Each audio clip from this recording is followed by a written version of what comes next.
Hey there, it's Melissa Benaroya with Childproof Parenting. So excited to have this opportunity to chat with you today about the practice of mindfulness. This week I talked a little bit about how mindfulness practice can be helpful in working with children that have anxiety or get nervous or have difficulty separating from you. I think that mindfulness is not something that is just helpful for children, it's helpful for all of us. And I shared in my email, if you are on my list, some of the things that I do to incorporate mindfulness into my days.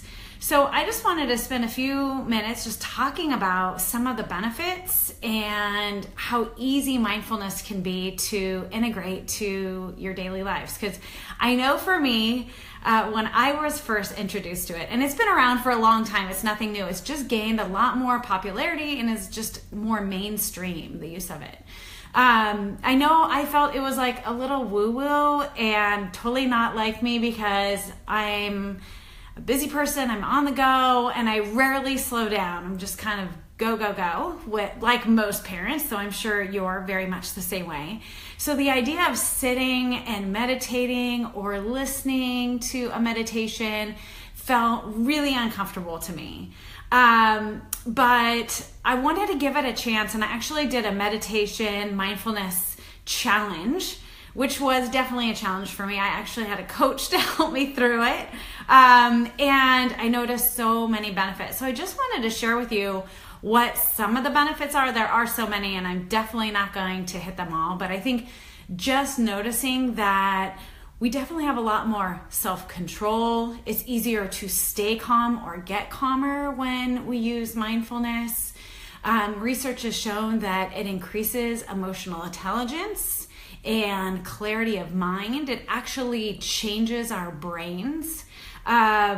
Overall, people tend to be physically healthier when they've incorporated mindfulness practices, that there is a decrease in depression, and there's been studies both on pregnant women but also teens, so it can be really helpful in decreasing some of the symptoms of depression. It's also been used in weight loss as well, and absolutely can help improve sleep as well. So there's just so many benefits, and we all probably can use a little help in all of those areas. I know for me, I use mindfulness pretty regularly, especially when I'm feeling stressed out or sleep deprived. It kind of is a gut check for me. Things aren't going well. I need to get focused. I need to be able to concentrate. I need to be present. And so I use apps because I am not capable of doing this on my own just yet. I hope I get to be one of those enlightened people, but I'm just not. And a few that I shared in the email that I sent out this week was the Headspace app, which is really popular. Love the Headspace app. Most recently, I've been using something called Positivity, and it helps you focus, relax, but also helps create that positive mindset, which I'm always working to create for myself.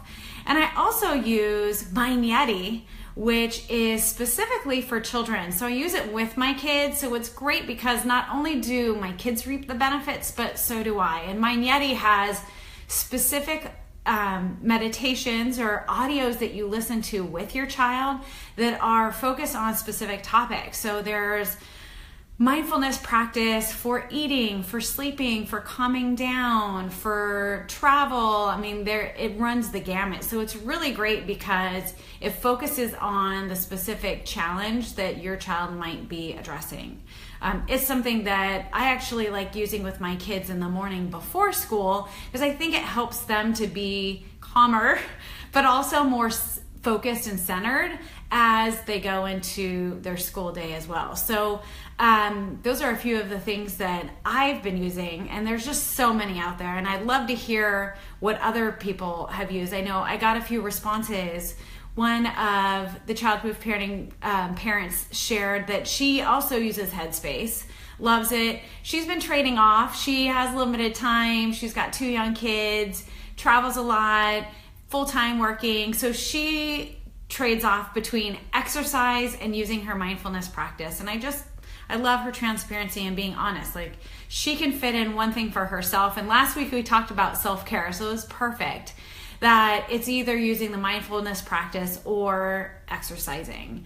Another thing that she had shared, and this is something I've done in the past and I haven't done more regularly, is using gratitude practices. And Mind Yeti actually has a gratitude meditation, but one of the practices that Amy uses that I've also used is journaling. Journaling in the morning, 3 things or 3 intentions for the day, or 3 things that you're grateful for, or doing it at the end of the day in a journal as well. That helps you to be more present and focused and also have a more positive mindset. But I think it's also a great practice, and I don't know if Amy just does this herself or with her kids. It's something that we do at home during dinner times with our kids, and we try to make dinner time pretty regular, and going around and just doing a thorns and roses talk. So talking about like what were some great things that came out today, what were things that we appreciate or have gratitude for, things that we want to acknowledge ourselves for. Those are kind of the roses. And then talk about the thorns, like some challenges we encountered or things that were rough for us or were a struggle or required us to be brave. So it's something that you can incorporate into your dialogue with your kids on a daily or weekly basis. I know we have deeper conversations during our Friday night dinners because we make those a priority. But just having a thorns and roses conversation during a meal or at bedtime is another way to just being more mindful and intentional in your daily life. So I just wanted to take an opportunity. If you had something that you wanted to share, I'd love to hear what you incorporate into your daily and weekly life to be more present, to be calm, because those are 2 of the biggest challenges I hear from the parents I work with. And those are 2 of the challenges that I have myself as a parent. I have a 10 and a 13-year-old, and I work hard to be present and calm with my kids. And I'm not always present and calm. And luckily they're old enough and they call me out. They know that these are things I'm working on, and they're definitely things they appreciate in a parent. So, you know, it is a practice. We never get to this place in our life where we're just naturally zen all the time and calm and present. Our busy lives, modern day life, doesn't really support that. So it is something that we have to work on and be intentional about. So if there is something that you have or you practice, please share it here in the comments area. I know other parents love hearing what others are doing and also love having what they're doing validated as well. So just wanted to take a few minutes out of your Friday today before you go into your weekend. For many of us, it is a holiday weekend, so we have an extra long time, an extra time spent with our kiddos. So it can be helpful to incorporate some of these mindful or meditation practices so we can enjoy these moments with our kids.